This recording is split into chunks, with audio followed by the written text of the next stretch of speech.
so Adrian, now I have an Asian true crime story for you. So we're starting a true crime We are series. starting a true crime series. And when I was talking to Adrian about this, we thought that a lot of the true crime is usually, you know, circumstances where it's a bit gory, but then it's also never about crimes that you hear from like the Asian community. So crimes that you read specifically evolving, like, you know, people of color, involving people of color, and involving you know, people in, it happens in Canada or America, you know, things like that. And what I find fascinating about these cases is you don't really hear that much about it, or you see it in the news and then it disappears. It doesn't have like a long shelf life. And there's no discussion around it. So I thought, why not discuss it? Okay. First of all, we have the bank worker. So the bank worker is in Toronto, and his name is Brian Shin. So Brian worked very hard in the financial institution. He did work experience at Deloitte. He lands a corporate job at a corporate recruiting firm. His boss even said that he was the best employee that he ever hired. So this was a quote, right? So this is a very, very capable young second generation migrant kid. Parents are Korean, and he's moved, you know, they've moved to Canada for a new life. Except the thing with Brian was he was leading a double life as a drug kingpin. Yes. So he was working 9 to 5, would go to the bank, put on a suit, be in charge of like hundreds of people as the manager. And then nighttime, he'd be running this huge this huge drug syndicate, right? So the drug syndicate means that he handled about $1.8 million in cash and about 200 grams of marijuana, right? So this is when I was researching this, which was quite fascinating, that in the 80s, there were a lot of Asian criminals in Canada. Did you know this? No, I had no idea. So they... Not so much now?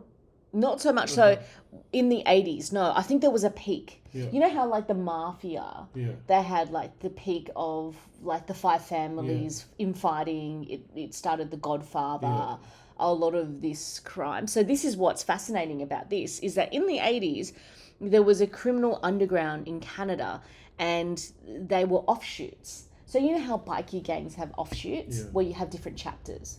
Right? Like Hell's Angels will have a chapter in California. There's a chapter in... It's like a franchise, right? This is offshoot from where? So this is an offshoot from Chinese gangs. Have you ever heard of the Chinese gang 14K? No. So I've never either. So 14K and Sun Yi Ong. They're big. So it culminated, this, you know, empires, these criminal empires in the 80s, it culminated in deaths. So there were about 40 deaths, odd murders, like, you know, revenge killings, all of this because of this offshoot. Right? And then they've sold heroin and cocaine. Yes. So... But this guy's in charge of marijuana. So that's, that's just to set the scene of like, you know, we're in the 80s in Canada. The Asians are like, there's offshoots of Chinese gangs going on.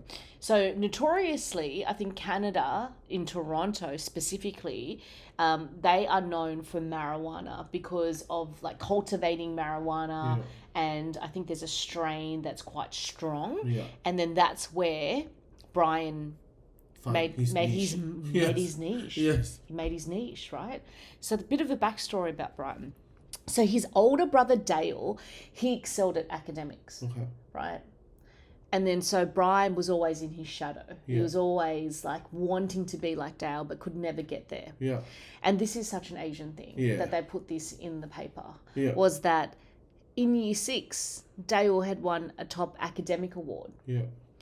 But then Brian also applied for the award, and then he didn't get the award, right? So it's kind of setting the scene for Brian. And like setting the scene up. He was always kind of, in his parents' eyes, the lesser of the brothers, right? Even though he went to a a major Toronto university, got a finance degree, and by all the sounds of it, seems to be doing really well. So there was I think in high school things got a bit rocky for Brian, so he started getting into gangster life. The gangster life, the G life. Yeah. So he started getting into the gangster life, started like drinking and hanging out, associating with the wrong people.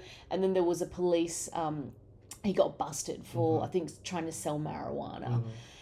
And so he did a little stint there. Yeah. And then from the sounds of it, he had kind of a thing hanging over him where he was easy to recruit. Yeah. Because, overall, these gangs in Canada, they recruit people like Brian because not only can they speak the language, they can also converse in English. Yes. Right? So they're like... bilinguals, bilingual. Using the bilingual things. Yeah. So it's quite interesting, Brian's case, because he worked alone. Yeah. He worked alone. He kept all of this criminal enterprise, syndicate, to himself. Yeah. He didn't disclose anything. He kept 2 phones on him at all times. And it got to the point where he was so successful that he and his girlfriend had a clothing store as a front. Wow. So his girlfriend... being a Deloitte person working in Deloitte. Yeah. So he was making so much money, I guess he had to launder the money. Yeah. And the girlfriend, you'll see, we'll put photos up. She's really attractive, super slim, loves to go to the gym, takes care of herself. If you look at Brian, he looks like a, high achiever, quite a good looking Korean, Canadian. Yeah. And then, he had this undercurrent, and then had the clothing store as a front.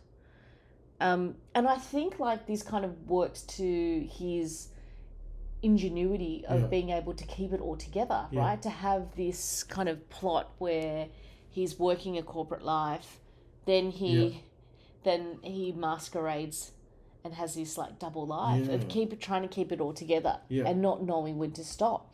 And so this has been going on for half of his life. So for like 10 plus years, he's been like doing all of this. And the reason why he got busted was slowly over time, he started to associate with other criminals that were known to police, right? Okay. So Brian had a clean rap sheet. Yeah. He was like clean besides that misdemeanor when he was young, a teenager. Yeah. And then so he'd go to strip clubs to kind of spend the money and then kind of associating with kind of well-known people on the radar for the police. And that's how they caught him. So when he got caught, he was caught with heroin in his car. Okay. And then so he insisted that he never did any of that hard drugs. It was all clean. So his kind of rationale is, look, yes, I've admitted that there's some I've done wrong. In life, There's some, but it's not the heavier class, which means longer prison sentence and, heavier hand dealt with. Yeah. And so that's kind of the life and times of Brian Shin. So he went to jail. The police kind of got him on the charges, wanted to throw the heavier charge of heroin, but they said, he said he found a lawyer and the lawyer got him off. So it was only for marijuana that he went down. And then the saddest thing of it all was just the disappointment from his parents. Yeah. Like it's kind of like a self-fulfilling prophecy of, he always felt lesser than compared to his brother. And really he wasn't. If he'd kept into that corporate life side of things. Great. Well, he was like the best employee that the boss of it has ever had. Why do I have a feeling the brother is either a doctor or a lawyer? I know, which makes it even worse. So... Yeah. Isn't it like, it's just an amazing story because first of all, I think it's a story and, I'd love to hear the comments that everyone I feel like our listeners could relate to. Yeah. Where you... Well, I have a big brother, definitely. And then our gap is so... It's big. Big. That there are so many times where, I'm trying, or I think subconsciously trying to compete. And even though it's so big. Yeah, and my mom would always remind me, your time would always come because your brother is actually 7 or 8 years old than you. So that of course whatever he achieved now. Yours is 7 or 8 years ahead, like behind. So don't feel. So my mom keep reminding me, don't feel the need to compete. Yes. Because you will be there. you just have far age gap Oh yeah, between it's a yourself. big age. So I guess it's I owe it to my mum to always remind me like you don't need to compete. Yes. Especially that you're remind me that the age gap is big. I'm sure there are a lot of parents that love to see the children compete for the best maybe and for like their attention and their or they don't realize that it's actually stressing the one of them because it could be the opposite side if the younger one is achieving everything and then the older one would feel worse. Yes I think that's what's happening in the movie exactly, TV series Beef right now. Yeah.